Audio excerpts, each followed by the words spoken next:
One, two, three. Welcome to Scéalta. My name is Joe Watson. And for those who have just joined Scéalta or don't know perhaps a whole lot about it, Scéalta is a joint production of Fáilte Fíorsta to Hear and Féal an Phobal. Walter Mackin, the author, said of people who don't live in their native city or country, you can take the man from the bog, but you can't take the bog from the man. And if ever that was true, it's true of my guests.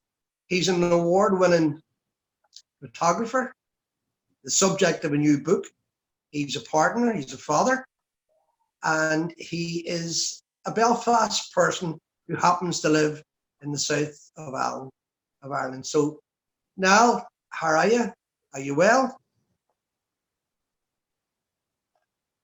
Great, yeah, delighted to be here and in such esteemed company as the other guests you've had. I've really enjoyed listening to them and learning about the breadth of talent that's come out of West Belfast over the few years, you know. Well, if you flick any book about modern photography in the Irish context, Niall Carson's name comes up. So you're quite infamous or famous yourself. So I don't think that you have to be modest. Certainly not for this program. So it really is great to have you here. I said there about you being a Belfast person that has lived, I think maybe for over 20 years between Dublin and Kildare. Yeah, 16 years, yeah. Down here in the Republic, yeah.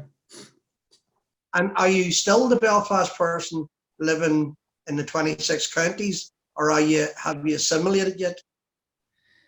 Well, I mean, it is funny. I do find myself slipping into a few Dublin words. Like the word chap is something that people in Dublin say, and when you say it in Belfast, people look at you as if you're not right in the head, like, you know, instead of that fella. You know, I spoke to that chap the other day, so I don't even like myself saying that, but sometimes through osmosis, the words come in from different places, you know. But I don't think I've lost my accent too much. And, a lot of people remark on it down here, you know, particularly guards, you know, which is always a bit of crap. Where are you from, boy? They always assume you're up to no good, you know. Well, you know, I described you there as an award-winning photographer, and you are, and we'll come to those awards in a wee second. And you are the subject of a new book. I think the book's called Breaking. Is that right? Breaking, yeah. It's not specifically just about me now, but my story is one of the stories in it. So yeah. There's a girl, a lot of people will know her name, Leona O'Neill. She's a journalism lecturer up in Magee. And but anyway, she's collated a lot of stories about people who've experienced trauma in their work and how they've dealt with it.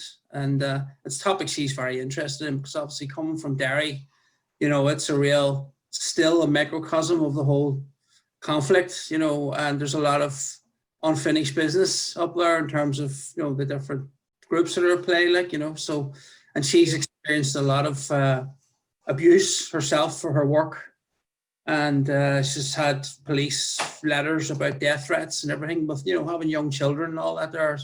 So anyway, she interviewed me, and it's only after I read the chapter that she wrote, you know, you realize just the journey I've come along myself and the things that I've experienced. They didn't really seem as, you know, crazy as they were, but that's just the way things were in Belfast, even in the 90s and the early 2000s. Like, well, let's go to the start of that journey. Let's take you back to the beginning of that journey. I should also say that your partner Veronica has the patience of a saint. Is it Veronica? Yeah. No, Vanessa. Her name is Vanessa. Yeah, I beg your pardon, Vanessa. Yeah. And you have a young son as well. Yeah, Oshin. Yeah, that's right. He's 5, going 6. Yeah. So he's a wee news brain on him as well. You know, doesn't miss. Both of them will probably get medals at some stage for putting up with you. Huh? I think it's for everybody in the media, you know, it's not a 9-to-5 job, and sometimes you can be gone for weeks at a time, you know, covering big sporting events where you have to travel and that, you know, but that's the nature of the beast. Well, let's begin at the beginning.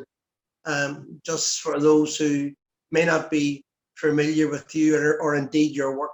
So you're a West Belfast boy, Yes. born in Andersonstown. Yes, South Link Flats is where we first lived, and then up to Lenadoon, you know. So even when we lived in South Link Flats, I was only 4, and that would have been during the hunger strikes, you know, when I have a lot of vivid memories, even as a 4-year-old child, of, you know, the violence, the riots, you know, the funerals of the hunger strikers, you know, watching shots being fired over the coffins and everything, like, you know, those are memories that have stayed with me to today, like, you know. And obviously seeing things like that has perked a curiosity in me to find out, why is all this stuff happening, you know? Why is it happening where I live, you know? 2 brothers, I believe, and a sister.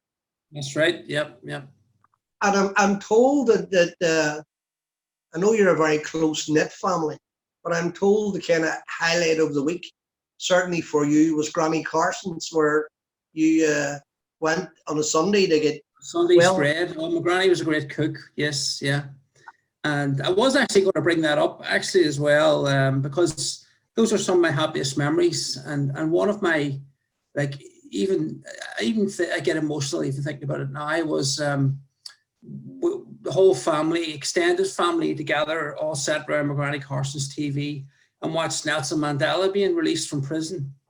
And, you know, we'd only seen the photograph of him, you know, as a young man, the kind of boxer picture with the jowls, you know, and to see this wee frail old man walking out of the prison, like, it was unbelievable, like, you know. But it was such a day of hope, you know, that even after such that long time of their struggle, you know, and all the world powers that were stacked against them, you know, it was great to see, you know, the kind of the people get their way against the kind of the machine, you know. And that was a day I'll never forget, like, you know. And that was what our granny's house was all about, you know, dissecting the news and everybody getting together and finding out all what happened in their different parts of the city that we lived in. As well as the home cooking and the fancy. Oh, the cooking was very important. Yes. Which I'm told you were very. Sorry, go ahead. Butterfly cakes, you know, they were the things that were devoured first, you know. So lovely woman, Granny Carson, so she was, yeah. And she had a great influence on you as well, I'm told. Aye, well, when I was younger, I was a very devout Catholic as well. And she was a very religious woman, and she used to be in the Apostolic Society and all that. So we would have talked about religion as well as politics too, like, you know. So, and like, she lived in North Green, which was near Corby Way, you know. So we've heard Corby Way mentioned a few times in your show with a lot of people who've had a long history in politics came from that street, you know. So we got to meet all them people, hear about all their lives as well. Secondary school, which was Salle. Yes. I have to say it wouldn't have been a school that would have been renowned for suffering fools lately. Was it a battle a day at school, or did you sail through it, or how was school for you? Well, I definitely wasn't an academic person. I was definitely more of an arts person, and I didn't really like PE either, and so I never, you know, La Salle is definitely a sporting school. You know, their football and their Gaelic teams are, you know, very well respected, and their PE department particularly is a very good PE department. So, but yeah, no, I had a couple of really good teachers. My art teacher, Michael McDermott, was really influential in my life, like, you know, in challenging me and getting me to look, broaden my horizons and aim higher, you know. And you do need teachers like that, you know, who are not just kind of stamping pages all day. Like, this guy here really wanted people to succeed, and he knew the difficult circumstances that lots of people who were in my art class came from, you know. not just the politics and all that, but there was awful family situations, drugs, maybe alcohol as well. And Michael really spent this whole time mentoring young lads like me to, think of the future and better yourself, so specifically him I thought was a great teacher. You mentioned art, and I know that you have an eye for art. I don't know how you can define it, but you're somebody that has an interest and a passion for art, and of course your photography comes out of art. But you also are someone who has a great love of the countryside and of walking and of clearing your head. And I know you're a former Boy Scout. That's so right. Are those Starts is good. Right. Are those things linked? Did you enjoy leaving the mayhem of Andersonstown, a big bustling housing estate, to go to the countryside to eat beans? Did you enjoy that kind of relief, that freedom?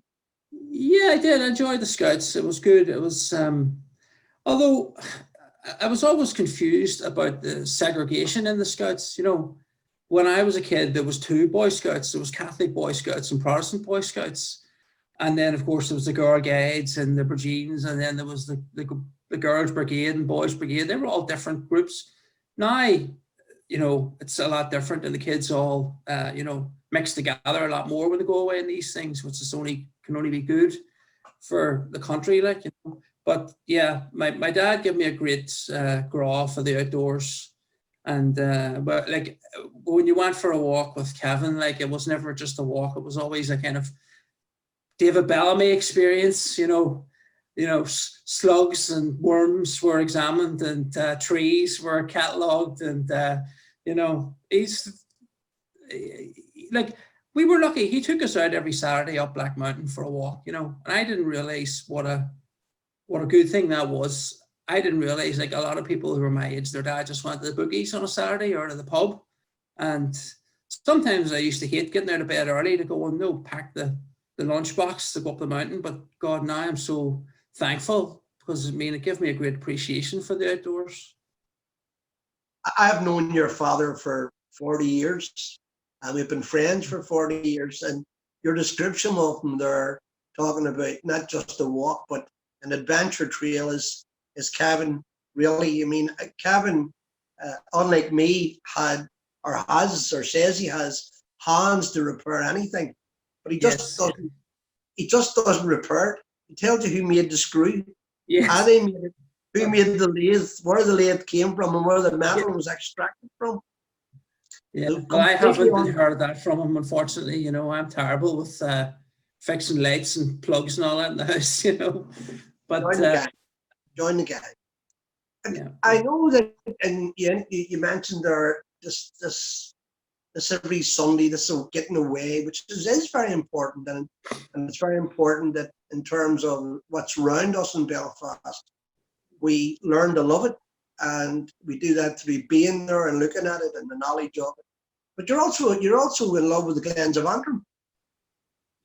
Oh, absolutely, yeah, and that's where we went camping with the Scouts. We went to Glendon, but as you know, our family had a caravan in Waterfoot, and I would have spent many summers.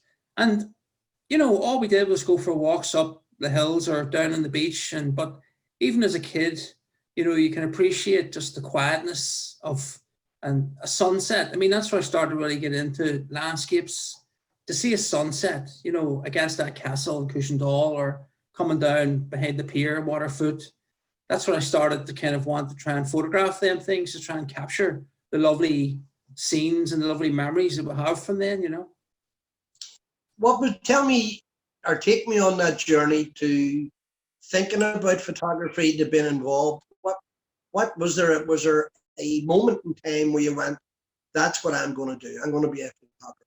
Yeah, well, look, I was like any teenager. I didn't really know what I wanted to do when I was in school, and we had careers advisors. And a girl who I went out with once told me she had a look through.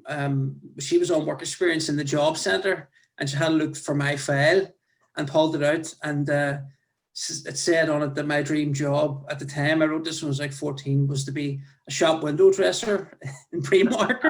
You know? I tried to deny that, you know. But anyway, I think it was when I was 14. But no, one day, I can't remember whether it was my mum or dad, but they pointed out a wee ad in the Andersonstown News for a photography workshop in this place called Belfast Exposed. Now, I'd never heard of it, but I think they maybe knew maybe Sean McKernan or Frankie Quinn, you know, and they knew that they were very good people. So yeah, I started going down to this workshop on a Saturday, and initially I was more interested in the chemistry of it. I loved the whole getting into the dark room, switching the red lights on and using the different chemicals. And it was like magic, you know, alchemy, you know, making a photograph appear on a piece of paper. Like this was, for me, was the exciting part, you know. But then also, there was a lot of very interesting things happening at the time. Brian Keenan, for instance, would have been the hostage, you know, in Lebanon. And that was a big thing. Like my dad was involved in a printing shop at one time, and they were printing the posters. Remember this? Remember Brian Keenan, the Belfast hostage? You know, yeah, these posters were all over the city. So I became interested in that. And so that was a good thing about Belfast Exposed. They took kids, young kids with cameras to news events and threw you in the middle of it. Like, and I remember Brian Keenan was released from prison. There was a big press conference in Conway Mill. The world's media was there. Everybody was there, like, you know, and I was there with my first wee camera that was lent to me, you know, from Belfast Exposed. And I was in the middle of it in a scrum and pushing Hugh Russell out of the way. And, you know, people who now like are really good friends of mine, but I didn't know who they were at the time, like, and took these photographs of Brian Keenan, you know, just pouring his heart out, telling you all about, you know, like how happy he was to be home. And so I was so delighted. I rushed back down to North Street to develop the film. And Frankie Quinn was there. He was like, bring it in, right, get into the dark room, and doing all the stuff with the stopwatch and the chemicals and the thermometers and all that you have to do to develop a film. And, you know, when you're developing the film, waiting for it, it's like waiting on a kettle boil. It takes forever. It's only like 15 minutes, but when you're waiting there, it feels like hours. And sure, then they opened the film, the camera was broke. There wasn't one picture that I could use. It was a complete disaster. I was so downhearted, like, you know. But Frankie just sort of laughed, you know, and just says, oh, we'll get him another camera there. That one's not working, you know. And it still didn't dampen my enthusiasm. Like, I mean, I was back doing like, you know, the Guildford 4 and the Birmingham 6 was the next kind of big thing that I covered as an amateur, like, you know. And once I started doing that and realizing that, you know, oh, I could get a good picture, it was a real bug for me then, you know. You mentioned Belfast Exposed, and for anybody that wouldn't know what Belfast Exposed, many of the iconic photographs that you see of Belfast in the latter half of the 70s and the 80s and the 90s came from that grouping of people who were really explorers in terms of a Belfast setting and to capture the images of Belfast at that time. I know another man who you haven't mentioned, but of course you will mention, Danny Burke was someone. Oh, yes. Oh, he was the person who was there when I was there. Yeah, yes. I should have said that. Yeah, the late Danny Burke. Yeah, wonderful man. And he was very encouraging to me now at the very beginning. He was the person who initially, you know, welcomed me into the group, like, you know, and I think he was a school teacher before he was a photographer, like, yes, so he had a good, he had been a school teacher, you know. Yes, yeah. So I was sad when he died now, you know, but I always would have spoke to him if I'd have seen him, you know, what I was working as a working photographer. And he was always very delighted to see you, you know, that you were still doing it for a job, like, after him giving you the training. Each and every one of those men that you've mentioned, those who have passed and those who are still with us, in their own rights, were characters. You know, they were larger than life, larger than the photographs that they took. Was it difficult for a 16-year-old working in that environment with them? Oh, it was. Yeah, I mean, they were very eccentric, and particularly like Frankie and Sean, you know, would have really said things I would have found very shocking, you know, as a Catholic, you know, devout Catholic that I was at the time. They were very irreverent, you know. But I think you need a bit of that, you know, to do the job. You've got to go into a room and immediately take charge of it and boss the room, like, you know, when you're a photographer. Because to get the picture that you want, you have to kind of move people around and, you know, manipulate it, like, you know. So they were very good at showing you wee tricks, how to get people to relax and all that. And there was but it was, even when I was unemployed, it was a sort of a drop-in centre for me, Belfast Exposed as well. Like, you know, they were always delighted to have anybody in who was interested in photography just for a hobby or whatever, like, you know. So it was a good play. It wasn't just a kind of a business. I mean, it actually wasn't a great business. I don't think any of them made a lot of money, but they were never in it. I know them, you know, many years, and I would say they would have been better off on the dole. They didn't make very much money. It was never about money for them. Your first job as a photographer, I understand, your first paid job as a photographer was with the Irish News, with the famous Brenton Murphy. Yes. So I went on work experience in the Irish News when I was 16 because a relative of mine, Stevie O'Reilly, was working there. So he's was the sports editor at the time. Now he's I think the deputy editor in the place now. But anyway, Stephen welcomed me in and he pointed me over to the dark room, which is this room with like smoke coming out of it, you know, because the Irish News was a non-smoking building at the time, but everybody seemed to be allowed to smoke in the dark room because Brenton was the last to give up on that, you know. So, but anyway, yeah, it's fair to say he definitely changed my whole life, like, you know, and not just me, lots of other people who went in there, photographers and journalists. You know, he was a great mentor to us, and I'm always very happy to speak at length to people about him. But he's given me a kind of a need to pay back to other people the way he did for me. You know, so in other words, if someone comes up to me or I get a lot of letters, emails from foreigners, you know, oh, I'm thinking about doing photography. Can I come out with you for a week? Or even just young lads. Like just for insurance reasons, I can't take anybody who's under 18.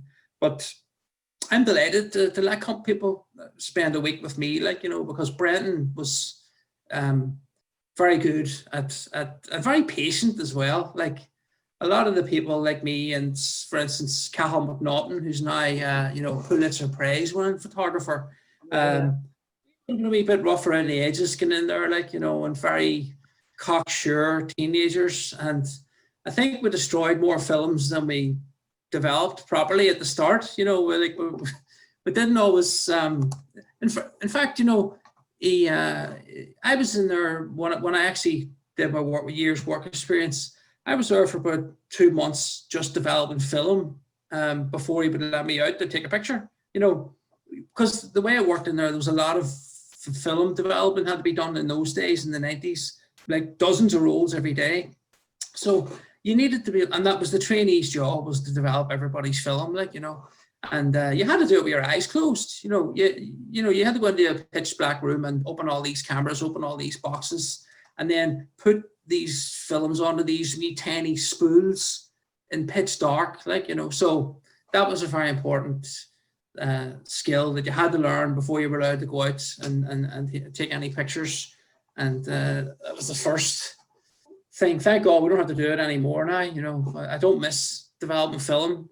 A lot of people have got you know, they miss the old darkroom days, but there's a lot of destroyed clothes and rashes from chemicals and everything, like, you know. It's blessed today with the modern technology we have, you know. And destroyed lungs. They remain destroyed clothes. Oh yeah, I mean, yeah, it was just rough, like, you know. But there was no claims or anything in them days. I was just accepted. Oh, that's just part of your job, you know. It's a hazard, like, you know. So, but I mean, no, I didn't suffer any health effects from it, like, you know. But well, you nearly did. But I want to keep that in reserve. Yes. But it must have been, you know, you're painting a very positive picture of, in the middle of that buzz, that hum, in one of the leading papers in the north, the Irish News, and, you know, in Belfast at a time when a lot of things were happening, not all very good. And there were times, which later became the case, but there were times when going out to take a photograph really, really practically was putting your life on the line. Were you frightened? Were you kind of hesitant? Did you have, I know in 2011 you had a bad experience, but up until that, did you have any kind of, difficulties?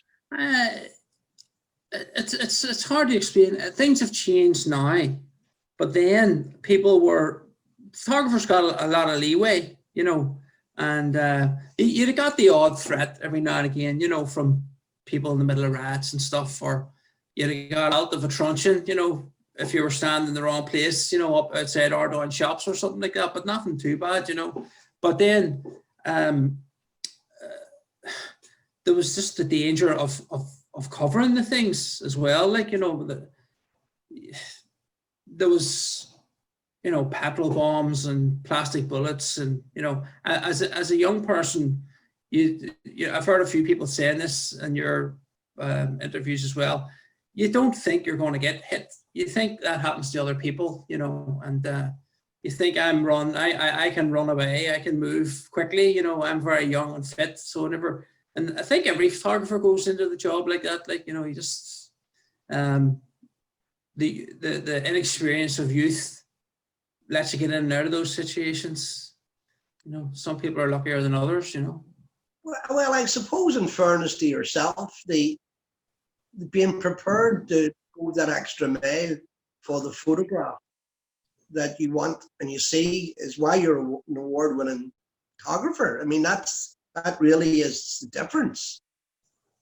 Yeah. I want to bring you to, and maybe you can or can't remember this. Can you remember your first photograph in print and it attributed to you? Well, I mean, I had a lot of photographs of bottles of wine and things like that I was doing when I was a trainee, right? I used to have to go and photograph all the dinners for the meal review, and I got to eat them as well, which was good. But no, the first real news picture that I had in print, I'll never forget it because it was a very dangerous job. I was sent to a Black Preceptory march to Newton Butler, and it turned nasty pretty quickly. It was sort of at the time of Drumcree, and there was a lot of controversial marches, and for whatever reason, Newton Butler was on the radar for being a controversial parade. And basically these two women were standing, and I think it was still the RUC at the time, were coming down the street with the full, wall of shields, all linked together. And these two women were, thinking, oh, they're not going to push us out of the way, two women here, but absolutely not. They were steamrolled, and flattened on the ground, and they were really badly injured. And one of the women's husband or partner or whatever came running in with his fist in a ball, and ran straight at the wall of shields, and just so angry, and they just opened the shields, and he went straight through and ended up getting truncheoned to the ground, and he was taken away in an ambulance with a neck brace. This guy got badly beaten, But the picture that I have that I took is this wall of shields, all the truncheons up in the air, and the two women laying on the ground, and this guy on his own, just ready to he doesn't care about the consequences. He was so emotional about it, just going straight in there. And I mean, it was on the front page of the Irish News, and this is like across 7 columns. In other words, that's as big as a photograph can get in the newspaper. And for me, as the 18-year-old trainee at the time, this was really, exciting for me. And, I felt like really done it. Because there were other pictures coming in from all the wires, the people that I work for now, the news agencies, veterans who are doing it 20 years, who were at the same job, and and they could have picked any of them pictures, but they picked mine over them. Was a really good feeling of accomplishment at the time. And that kind of sense that I've still arrived. Have that paper by. Oh yeah, well, I hope you have. But that sense that I've arrived, I'm now. Yes, yeah. I'm here. I'm a photographer. This is my trade. Was that something that confirmed yes. that you were on the right track? Yes. Yeah, well, Yeah, I mean, but also being a photographer is not just about news as well. You know, I used to have to go and do GAA matches and all that as well. And you have to be a press photographer as opposed to a news photographer. That covers every discipline, you know, arts, showbiz, news, sport and everything. So once I started to get pictures in the back page of the paper as well as the front page, then I started to feel like I had arrived, you know. And like boxing is a big thing in the Irish news, and it's very, very difficult to photograph boxing. It's such a fast moving sport, you know, and you can't tell them to do it again, like, you know what I mean? People are pummeling the life out of each other, like in the middle of the ring. And I have to say, there's no feeling like it being at ringside for a big fight, you know, like a Ray Close, for instance, would have been fighting whenever I was a trainee. But now, Paddy Barnes, Carl Frampton, you know, when they're fighting and there's a big, whether it's down the Titanic Quarter or even Windsor Park, they're like, the atmosphere is unreal, you know, an outdoor ring and you're sitting around the ringside. I remember as a kid watching Barry McGuigan's fights, you know, and that was a big, big deal at the time. You know, I was sure the whole country was behind him, like, you know, and I was looking at the photographers around the ring, you know, and more than the fight itself, like, because I wanted to be them, like, and so, yeah, the first time I got to do those kind of things, that's when I really thought, okay, I've made it now. I'm at ringside for Carl Frampton here, like, you know. 2011 nearly finished all of that. You were covering an event, I believe, in the Short Strand. Tell me about it. That's right, yeah. So I have been over to the Short Strand many times. Obviously, there's been all sorts of riots and disagreements over there. And this one particular night, it was on the Newton Ards Road side. So it was the Peace Wall with the Short Strand. Me and a group of photographers, TV cameramen were there as well. And there was riding up the road. It was up St. Matthew's Church direction. So we were down at the bottom of the road, good bit away, like, and but I had a sort of uneasy feeling. I could hear people talking behind the Peace Wall on the other side. It's only a tin wall, you know yourself there, like, you know. And I knew, like, there's people behind there, something bad was going to happen, you know. But I always assumed that they'd be shooting up the street, you know, towards the loyalists, towards the riders. It was a real naivety for me, like, because we were standing right beside a PSNI Land Rover at the time, you know, and a lot of us thought that'd be a good place to stand because you could hide behind it if anybody chucked anything in your direction, you know. But turned out that was a very bad idea, you know. And so I heard the clink of step ladders on the other side of the wall, and I had seen people on step ladders on the other side of that wall before, like, and I knew rightly there was going to be somebody coming up there with a gun, like, and I looked up, and right enough, the person, whoever it was very, very close. And you could see the, you know, blue gloves, surgical gloves, Celtic scarf, you know, baseball hat down over his face, but you could still see his eyes, like, you know. And then I could even tell it was a revolver, like, you know, that's how close he was to us. So definitely, as soon as I saw the gun, I turned my back and run, you know, and heard all the 4 or 5 loud bangs, and felt a big whack in the back of the leg, and sort of thought, the cops have shot a plastic bullet at this guy and they've hit me by mistake. You know, I was really angry, like, you know, this is ridiculous, you know. And so, but strangely, then my leg started to sort of seize up and they wouldn't straighten out, you know. And so what the hell's the matter here? And no pain or anything. Now, that was a strange thing, you know. But I felt cold blood running down the back of my calf. I thought, oh God, that's not good. That wasn't a plastic bullet there, like, you know. And then I looked at the front of my thigh, and there was blood running down the front of it as well. My jeans, like, were, you know, starting to get a wee bit soaked. And so it became very obvious to me, like, you know, the person, whoever had fired at the cops, the bullet had gone through the back of my thigh and out the front, and straight through and through, you know. And it was really shocking, like, to see that there, you know. So I sort of didn't know what to do, and I always laugh, like, you know. I just put my hand up like a kid in school, you know, to the cops who were in the Land Rover, like. I was like, excuse me, I think I've been shot here. could you give me a hand, you know? And fair play to them, like they were out right away, and they very quickly reversed the water cannon down the street, you know, to kind of block off the scene. And they gave me a tourniquet and got all the proper first aid and all that, you know. And I was put into a police car and driven across the road over to the ambulance station. And the ambulance people were actually lying on the floor inside because one of the bullets, apparently, I didn't see this, but had struck the window in the ambulance station as well. And the police had to tell them, it's, you know, whatever, the shooting's over now, it's okay to come out, like, you know.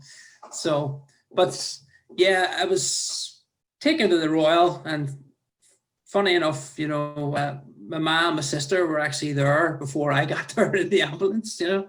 I had phoned them to say I had been shot, like, you know, and they were able to get down the road very, very quickly from Lenadoon, like.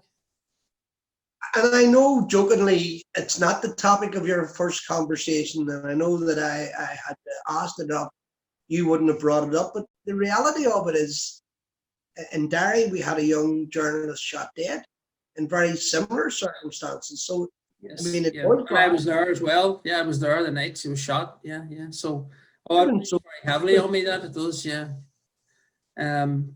You know, and it was only because I've had training since that happened. Like, obviously, the company I work for, the Press Association, you know, took that really seriously, like, when it happened, you know, and I was sent away for loads of different training, you know, on what's called hostile environment training, you know, with different people with the British Army. Even I was sent away over to some courses with them and stuff, you know. And so now I know, like, yeah, you know, cars and even armored Land Rovers are not the place to stand behind when they're shooting. The only thing you can get behind is a brick wall. That's the only thing that'll protect you, like, you know.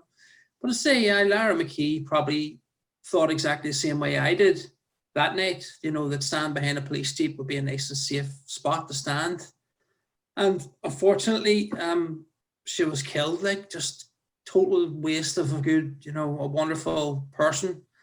And I mean, I always think about I always tell people about the package that was on the BBC. Mark Simpson from the BBC did a really beautiful package about her. When she was 16, she did a wee journalism course, and one of the things that she did was a photography module. And that photography module was photographing St. Anne's Cathedral. You know, it's so poignant to see her coffin being carried out of St. Anne's Cathedral, you know, alongside the footage of her, you know, taking photographs of it when she was 16.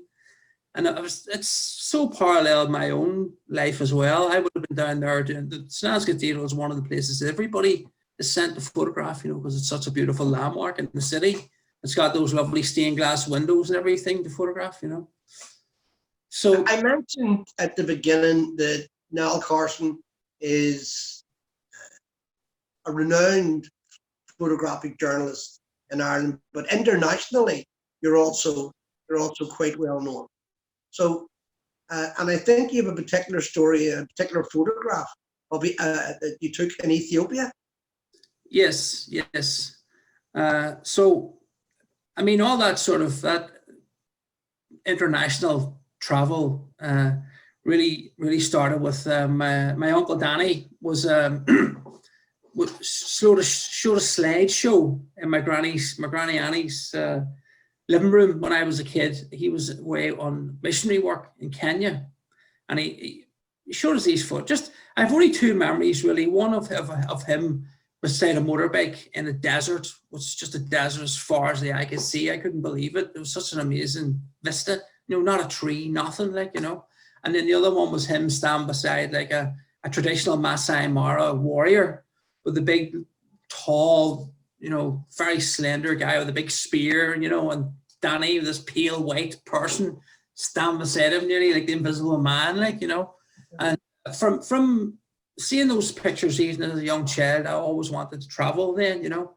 And I've been very lucky as well, because I've never actually had to try and plan any of these things myself, you know.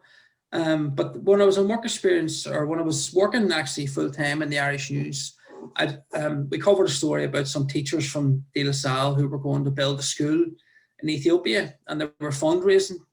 So I wanted to go with them and cover it. I thought this would be great, you know, to see, just because there were, it was actually people from the PE department, like, you know, as well. So people that I really grew to appreciate through the community work involved in the GAA and all that. Like, you know, these people really do give their whole lives. You know, even when the school closes, they're training kids at GAA pitches, and now in their summer holidays, they're away working in Africa. Like, you know, I really wanted to show the selflessness of them, like, you know. But anyway, of course, it was nothing like I thought it was going to be. Like, you know, Ethiopia was a very beautiful, lush, green country. Like, you know, it's a stunning place. But yeah, very poor, awful poverty, like, you know. And one of the places that we visited was this orphanage, and it was like something you'd see in Romania. You know, the women and the men were separated into two different compounds, and like anybody who was like mentally ill or had autism or anything like that were kind of, they were nearly kept in cages. Like, it was really awful. It was an awful place. And I wanted to photograph it to show people this, but the nuns who worked there, they didn't want me to photograph the people. And it wasn't because they were ashamed. Of course, they were ashamed that this was the only facilities they had, but they were very conscious of me. You know, I had power over these people. They had no choice to stop me from taking their photograph. So they were very and that was a very good, interesting lesson for me, you know, learning about, well, should you take the photograph? You know, what's the morality of me taking this photograph of these people, you know?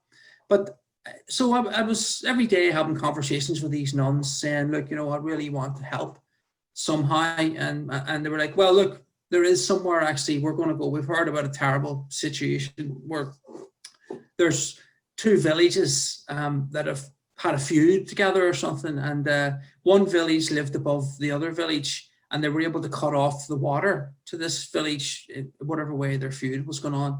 And so the people who lived in the bottom village, they had no food, their crops died. And they'd even sold their clothes to buy food.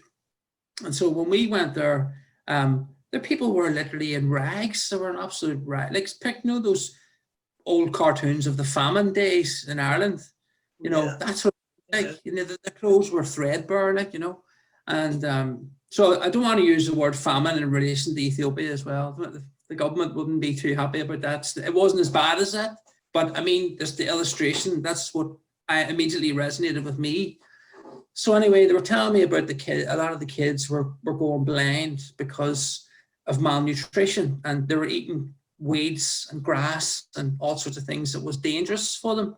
And so this one wee boy, anyway, I was brought over to just to see. And when we got there, the nun said to me, look, now we've only got this one Jeep, right? We can only fit 6 people in the Jeep, right?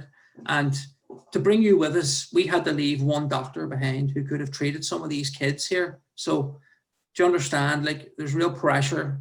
She didn't say that to me. I'm feeling it. Like, there's pressure on me here to really do something to try and help these people. So the first child I was brought to see, this wee boy, he had the hands of like a 90-year-old man. Like, they were wrinkled and shriveled up, you know. He was only about 12, but his 2 eyes were both completely bone dry. There was no moisture in them at all. But they were both open as well. I mean, it was a real frightening sight for me to see, like, you know. And so I took this picture of him sort of putting his hands up, you know, to sort of see where he was going, like, you know, he was sort of feeling his way around. And then I saw dozens of other people, like mothers trying to breastfeed children with no milk in their breasts. You know, it was really, really upsetting for me, and a life-changing experience to see that, you know. So I got back to the compound and told the teachers about it, and they were horrified. Everybody was horrified. Everybody started looking at the photographs on the computer. And I said, look, I hadn't planned to send any pictures back, but until maybe I got back from the trip back to Ireland. But I said, we need to let people know about this and try and get some money here. So in Ethiopia, there's a thing called chat, and it's sort of like cannabis. So there was a guy in the village where we were who sold chat, and he was the only person in the whole place that had an internet connection, you know, had dial-up internet. So we all went to his house, and I sat and dialed up my computer into his phone line, and it took about a half an hour to send each picture. You know, I sent 2 or 3 pictures back to the paper and used his phone and phoned them, and then they did a wee interview with me and with the nun who was there and everything. And the picture was on the front page of the Irish News the next day. And of course it was shocking, like everybody who saw it was really appalled. And the next day, a Jeep arrived from the middle of nowhere, and this guy was like, "Are you Niall Carson?" I was like, "Yeah." "Oh, there's a fella that wants to speak to you on the phone here," and he handed me a mobile phone. Like, I think it was like the first time I ever used a mobile phone in my life, you know. And it was some producer from like the Ray Darcy show in the Republic, you know. And they were all like, "What is this? What's going on over there? What's this photograph and all?" So did a wee interview and told what I could about it, you know. And then I'm told, like, you know, a bank account was set up, you know, because of the radio show. And I think within 2 or 3 days, it was like £100,000 raised. And amazing. That whole village, trucks, and brought to this convent, and they were all, you know, given what treatment they could. And the entire village was just evacuated in a convoy of trucks, you know. But this is the interesting thing. This is when I learned about soft power, you know. A couple of days after this happened, a guy came to me from an Irish aid agency.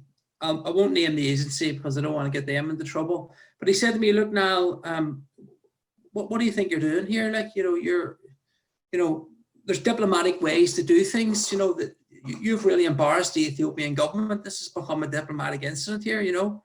I hadn't a clue what he was talking about, you know. And he said, "Look, I'm just here to tell you, like, you know, you're going to have to go home now. You know, they're threatening to stop cooperating with us with these massive aid food programs because of, you know, what you've done." So I had to to keep the peace between the government and this aid agency. I had to go home, you know. And but it was an interesting lesson for me, like, you know. It's an amazing story, and I think sometimes it confirms the power of imagery, you know, that something like that. I remember the photograph vividly, and it was, and you talked about the eyes. The eyes were haunting. I don't know what another way of describing it. The eyes were looking into someone's soul, and there wasn't nothing there. It was just a horrendous photograph. Maybe to lighten our conversation a wee bit, and you mentioned again, of course, that you're not only a news photographer. You know, you photograph everything and all its beauty and all its diversity. Mm-hmm. Music. I know you're a big music fan. Yes, do you still climb up onto the scaffold bars at concerts and swing from that, that would have been definitely in the teenage years. Yeah, I know. I remember, like, in the early days of Scéalta, you know, when there was concerts at Spring Hill, you know, I was climbing up on the scaffolding of the stage to photograph Robbie Nelson, the DJ, and I fell off the stage into the crowd and broke my camera. Like, that was a very expensive lesson for me, like, you know. You wouldn't get away with that now. There's good security now at these things, you know. No photographer will be doing that, you know. But if I would like to just talk about Scéalta as well, and how important it was for, like, I think Scéalta was definitely made for my age group of people. Like, I was like a kid, like maybe 9 or 10 years old when the first Scéalta happened, like, you know. And I loved all the, you know, there was like from what I can remember, there was like a big circus tent outside the PD with a disco in it, you know, and that was like Glastonbury for us, like, you know. And that whole attitude of, you know, make do with what you have, you know. We can still have a good thing, a good time. And like, I love the first Scéalta parades as well. Like, I remember taking part in the first Scéalta parade, and my costume was made out of a black bag and wallpaper and sellotape. But as far as I was concerned, it was a Notting Hill Carnival. You know, I loved every minute of it. Like, all the kids who were taking part in it loved it. And that's, I mean, one of my favorite things still to photograph is the Scéalta parade, even now, because I love to see the wee kids, you know. And of course, it's a much slicker operation now. Some of the costumes that the people make are like something you'd see in Rio at Carnival now, like really brilliant artists, like, you know. But then, of course, the things that I like now is like Scrubs at the Rock or the debates that they have. And particularly, even though I'm living down here, I don't get to go to them. I like to listen to a lot of the podcasts, particularly the youth talkbacks events. I love listening to those. And like people like Slugger O'Toole very kindly record all those and put them on the internet, like, you know, so I still get to experience it, even though, you know, you can't be there physically because just of work. Phil, as you say, is a cornerstone of this community and wider afield. One of the things in the Carnival parade in particular, I think it's an opportunity to show the diversity of what we describe as the community. Because in your day and in my time as well, I suppose, you were talking about, you know, somebody from outside of the area meant they came from North Belfast or South Belfast. Or Now the last Carnival parade, I would say there were almost as many new citizens, refugees who've made their home with us. Yeah. And we're very grateful for that. Yes. Who had arrived and the pageantry and all of that. We're in their last 5 minutes. It makes it all more powerful. Okay, absolutely. Yes. You mentioned the book and the trauma of doing the job that you do, which is encapsulated in the book Breaking. Tell me about that. How did that come about? You've described a bit of it, and I know it's not just about you, but what was the idea behind it? To demonstrate a hidden difficulty in terms? Yeah, of course. Yeah, I mean, people. As I say, I think I've had a charmed existence, even though I've had some. Well, your brothers say that. Your brothers say that you were spoiled rotten even as a child. Well, that's probably why then, yeah. So they all call me the blue eye in our house, you know. But no, like, yeah, look at, there's people there, journalists who I've grown up with and become good friends with. And in their quieter moments, you know, they'll tell you about, you know, drug addiction, you know, painkillers, you know. The Troubles has had a terrible legacy. I know you've at length on your interviews spoke about the mental health toll, you know, for victims and just for people who live in West Belfast.